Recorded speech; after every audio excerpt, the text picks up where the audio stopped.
Bismillah, statement Al-Quran syifa sebagai obat. Apa itu syifa? Itu dulu. Ya, apa itu syifa? Saya ingin selalu bergerak dengan pemahaman yang jelas. Ada ontologi, epistemologi, dan aksiologi. Kita arahkan ke dasarnya dulu, ontologinya. Quran surah ke-17 Al-Isra. Ya, di ayat yang ke-82. Allah memberikan statement tentang syifa di situ. Ya, paling kiri agak ke tengah sedikit. Wa nunazzilu minal Qur'ani ma huwa syifaa'un wa rahmatun lil mu'minin wa la yazidudz zalimina illa khasara. Wa nunazzilu minal Qur'an, dan kami turunkan dari ayat-ayat Quran itu, minnya tab'id, menunjuk pada sebagian.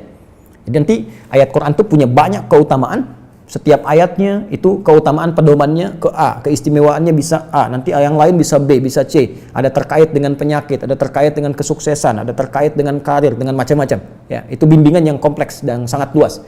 Nah, ada sebagian ayat Quran itu yang ayatnya memberi petunjuk langsung berfungsi sebagai syifa. Ya. Wa rahmatul lil mu'minin, ada ayat lain berfungsi sebagai rahmat. Tapi ingat, lil mu'minin, bagi orang-orang yang yakin, tanpa ragu. Jadi kalau kita ingin berinteraksi dengan Al-Quran, kaidah pertamanya jangan pernah ragu. Ya, Quran surah kedua ayat 2. Dzalikal kitabu la raiba fi. Semua isi Al-Quran akan jadi petunjuk hudan lil muttaqin, bagi orang takwa, syaratnya la raiba fi. Jangan ragukan sedikit pun. Anda ragu, Anda tidak mendapat manfaatnya. Oke, sekarang kita kembali. Apa itu syifa? Syifa sering diterjemahkan dengan obat. Ya, penawar. Syifa sesungguhnya punya arti yang lebih luas. Ya, obat itu di dalam Al-Quran, bahasa diksi Al-Quran, juga hadis, bahkan standar bahasa Arab biasa, itu setidaknya punya dua ya, diksi dari dua kasus yang terjadi. Ya. Satu begini, jika penyakit ya, yang butuh obat, penyakitnya itu berupa penyakit fisik saja, secara fisikal. Misal, saya katakan misalnya sakit gigi, fisik ya, fisik saya yang kena. Kemudian sakit perut, sakit kepala. Itu penyakitnya disebut dengan daun. Daun. Oke? Penawarnya, obatnya disebut dengan dawaun. Ini. Baik kan? Ya. Karena itu ada kalimat begini yang disandarkan pada Nabi SAW, likulli da'in dawaun. Di setiap penyakit fisik itu mesti punya keyakinan pasti ada obatnya. Jelas ya? Nah, yang kedua, ada jenis penyakit terkait dengan fisik juga, tapi sudah melewati batas-batas dawa. Jadi ini menggunakan obat medis standar, ya, ini susah. Bahkan sebagian mengatakan, dokter mengatakan, wah ini nggak bisa nih, udah give up gitu kan? It's impossible, ini nggak mungkin, ya. Jadi sudah give up di sini, ini udah nggak memungkinkan. Nah. Atau yang kedua, penyakitnya tidak terkait dengan fisik secara langsung, tapi ada yang terkait dengan aspek-aspek psikal, ya. Secara psikologis, penyakit hati, iri hati, dengki, dan dendam, dan itu juga berpengaruh kepada fisik, tapi sudah melampaui batas fisik. Orang iri hati kan fisiknya terganggu, kayak enak makan, kan? Ya, pusing, tidur, bahkan tidur pun masih nggak enak, ngigonya juga masih dengki juga, gara-gara kamu nih tidur, masih keluar kalimat itu, ya, nggak enak kan? Dan nggak mungkin berobat mencari dawa, nggak mungkin. Ya, silahkan cek ke rumah sakit, ada poli dendam, poli iri hati, nggak mungkin. Ya, yang ada poli gigi, poli mata, kan? Ya, poli iri hati, poli dendam, nggak ada, poligami nggak ada di rumah sakit. Anda nggak mungkin menemukan itu. Ya, nah maka penyakit yang lebih lekat kepada aspek non fisik itu seringkali diistilahkan oleh Al-Quran dengan kata marad namanya, maradun. Ya, penyakit hati. Karena itu ketika Allah menyifati orang munafik yang hatinya bermasalah, Allah tidak menyebutkan kata daun, tapi menyebutkan kata marad. Silahkan cek di Quran surah kedua Al-Baqarah ayat 10. Fi qulubihim marad. Ya, di dalam hati mereka ada penyakit. Hati yang di sini bukan hati fisik ya. Ya, tapi sumber kehidupan kita. yang ditetapkan oleh roh. Nanti ketika fisik itu mulai sempurna selama 4 bulan jadi mudghah. Jadi kan ada 3 tahapan seperti kita ketahui, ya. Dari mulai di Al-Arba'in, kalau kita baca Al-Arba'in, Al-Imam An-Nawawi, hadis nomor yang keempat, ya, Abdullah bin Mas'ud radhiyallahu ta'ala anhu qala qala Rasulullah sallallahu alaihi wasallam huwa as-sadiqul masduq inna ahadakum yujma'u fi batni ummihi 40 yawman nutfah. 40 hari pertama ya itu baru berbentuk penyatuan, perpaduan antara spermatozoa dengan ovum, thumma yakunu alaihi 'alaqah, kemudian misla dzalika 'alaqah 40 hari kedua berbentuk zigot yang telah menempel di dinding rahim, thumma yakunu misla dzalika mudghah, 40 hari ketiga berbentuk mudghah, daging keratan. Bahkan sudah jadi bahasa sekarang ya di masa kan bahasan janin ya di kurikulum kedokteran saya lihat redaksinya sama, mudghah ya. Nah, dalam fase ini kemudian ditiupkan roh ya, wa yursalu alaihimul malak alaihil malak, dan diutus malaikat, wa yu'maru bi katbi arba'in, dan diperintahkan menetapkan 4 hal. Nah, saat ditiupkan roh ini itu terjadi kemudian penyatuan antara fisik dengan roh. Itu ada di Quran surah ke-15 ya, ayat ke-28. Ya, wa idz qala rabbuka lil malaikati inni khaliqun basyaran min salsalin min hama'in masnun fa idza sawaituhu wa nafakhtu fihi min ruhi. Jadi roh masuk ke dalam jasad seseorang, ya ke dalam fisik seseorang. Ketika sudah masuk, dia bisa bernafas kan, ada kehidupan, unsur kehidupan. Karena itu nafas terambil dari bahasa Al-Qur'an. Jadi begitu kemudian sudah masuk roh ke dalam jiwa, menjadi nafas namanya, berubah dari roh jadi nafas. Ya, maka dia membawa 2 potensi. Ya, ada fujur, ada takwa. Di Quran surah 91 ayat 7 sampai 10. Wa nafsi wa ma sawwaha fa alhamaha fujuraha wa taqwaha. Jelas ya? Maka wa nafsi wa ma sawwaha, jika roh sudah masuk ke dalam jiwa jadi nafas, dan disitulah manusia bisa bernafas. Tapi jangan lupa dia membawa 2 potensi. Ada potensi kebaikan, takwa, ada katalis kebaikan. Saya tidak mengatakan yang buruk. Itu katalisnya.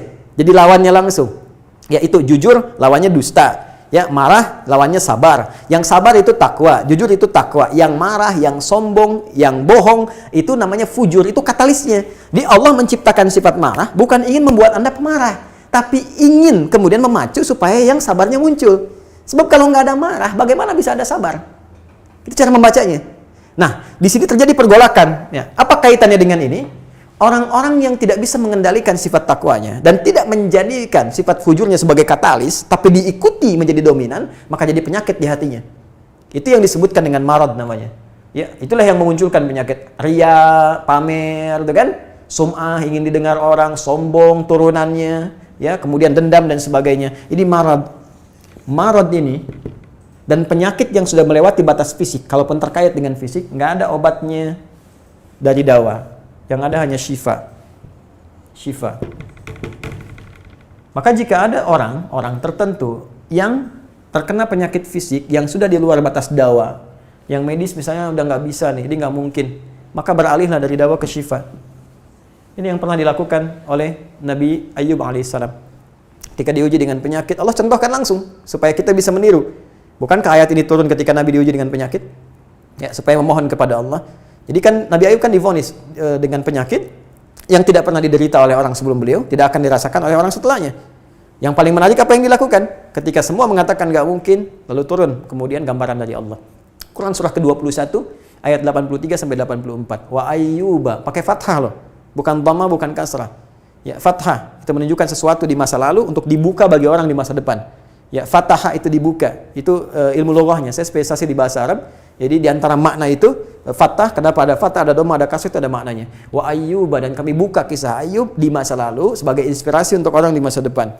Idnada rabbahu anni masanni yadhurru wa anta arhamur rahimin. Ketika beliau mulai meninggalkan opini manusia dan mulai kembali kepada Allah dengan sangat kuat untuk spesifik memohon kesembuhannya.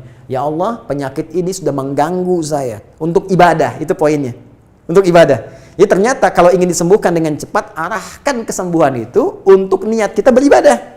Kalau cuma pengen sembuh saja, jangankan Anda yang belum beriman pun kalau sakit pengen sembuh. Terus Anda tujuannya apa dari kesembuhan itu? Kalau cuma pengen minta dunia, apa dengan sakit belum cukup menjadikan Anda ingat Allah? Maka arahkan permohonan itu untuk kesembuhan supaya punya niat ibadah. Ya Allah, saya pengen sholat lagi. Ya Allah, saya pengen ke masjid lagi, pengen tahajud lagi. Mohon ya Allah, penyakit ini sudah mengganggu saya tahajud, saya pengen sholat lagi. Wa anta arhamur rahimin, sedangkan Engkau yang paling sayang kepada saya. Kalau yang Maha Penyayang saja tidak menyembuhkan saya, kepada siapa lagi saya mesti memohon? Nah, tahu apa yang terjadi? Begitu kalimat itu muncul dengan penuh kekuatan, keyakinan, visi yang benar, memanggil Allah dengan panggilan yang sangat halus, lembut, ya, terasa ke dalam jiwa, Maka jawabannya tidak menunggu lama. Fastajabna lahu fakashafna ma bi min dhurrin wa atainahu ahlahu wa mithlahu ma'ahum rahmatan min indina wa dzikra lil 'abidin. Lihat ujung ayatnya. Kami langsung sembuhkan penyakitnya. Kami singkapkan semua rasa sakitnya. Kami kembalikan semua yang dia rasakan rugi. Biaya obatnya diganti dengan rezeki yang lain, kesulitannya dihilangkan, datangkan dengan yang lebih baik. Dan yang paling dahsyat lihat ujung ayatnya. Wa dzikra lil 'abidin. Kami jadikan inspirasi, pengingat bagi hamba-hamba Allah yang soleh, yang diuji dengan penyakit yang serupa, maka amalkan amalan Ayub untuk mencari syifa. Ya, maka ini ikhtiarnya. Termasuk syifa, bisa mengobati penyakit hati. Nah, lalu sekarang apa terapannya? Karena disebutkan ada ayat-ayat Quran berfokus sebagai syifa. Ya, ini yang digunakan sebagai zikir diantaranya. Apa itu? Tadi saya sampaikan Al-Fatihah. Ya, itu lengkap. Al-Fatihah itu disebut syafiyah. Surah syafiyah, surat penyembuh. Silahkan Anda buka semua kitab tafsir. Di antara fadilah surah Al-Fatihah, kisah pertamanya adalah kisah seorang kepala suku di Arab yang digigit kalajengking. Bayangkan, kalajengking Arab pada saat itu. Ya, dan sudah kena racun dan sulit, orang semua sudah give up, ini nggak mungkin. Ya, apa yang terjadi? Ditemukan sahabat Nabi, secara singkat diketahui, ditanya ada yang bisa menyembuhkan, mereka berkata Allah yang menyembuhkan, tapi kami bisa berikhtiar. Dipanggil mereka, dibacakan Al-Fatihah sekali bacaan, tanpa diulang-ulang, tanpa pakai alat-alat tertentu, tiba-tiba syufia disembuhkan sampai diberikan hadiah berupa beberapa kambing. Tapi mereka, mohon maaf izin, Ibu Rektor dan sebagainya, mereka khawatir jadi gratifikasi. Dibawalah kambing itu kepada Nabi, disampaikan, boleh nggak makan dari sini? Jawab Nabinya apa? Dari mana kalian tahu kalau surat itu bisa berfungsi menyembuhkan? Al-Fatihah. Tapi gimana cara baca Al-Fatihahnya? Karena dulu orang sekali baca sembuh, sekarang orang 1000 kali malah nambah penyakit. Apa yang salah? Nah, berarti nanti ada terapan lagi ilmu yang lain, kan? Nanti ada surah ke-26, Asy-Syu'ara ayat 80 itu zikirnya Nabi Ibrahim. Biasanya saya praktekkan ini, ya termasuk dengan kawan-kawan, saya suka sampaikan kalau ada yang dirasa-rasa sambil dipegang, sambil kembalikan kepada Allah, baca wa idza maridtu fahuwa yashfin. Kalau saya sakit pasti Allah sembuhkan, nggak mungkin dititipi penyakit kalau nggak ada hikmah di balik itu. Bisa pernah saya amalkan saat diundang saya ke Kalimantan untuk ceramah, tiba-tiba ceramahnya ba'da maghrib, sore hilang suara. Hilang. Sama sekali nggak ada. Ya begitu salat, ya kita sama amalkan tadi dengan penuh keyakinan, minta ikhtiar juga pakai fresh care gini, tapi kita minta ya Allah, ya wa idza maridtu fahuwa yashfin, kalau saya sakit pasti Allah sembuhkan. Nggak mungkin ditugaskan kalau Allah nggak berikan perangkatnya, pasti diberikan. Nah, tahu apa yang terjadi? Begitu ngimamin maghrib, suara keluar, serak-serak basah. Begitu tausiah, keluar sempurna. Ba'da isya nyambung, keluar sempurna. Habis ceramah, hilang lagi suara. Hilang lagi suaranya, supaya disuruh istirahat, gak banyak nanya orang gitu kan. Tapi itu menarik. Dan puncaknya tadi, Quran surah ke-21 ayat 83 sampai dengan 84. Tergantung kasusnya. Kalau di kasusnya misalnya kasus mohon maaf ya terkait dengan kehamilan, nanti ada lagi yang lain ayat-ayatnya ya.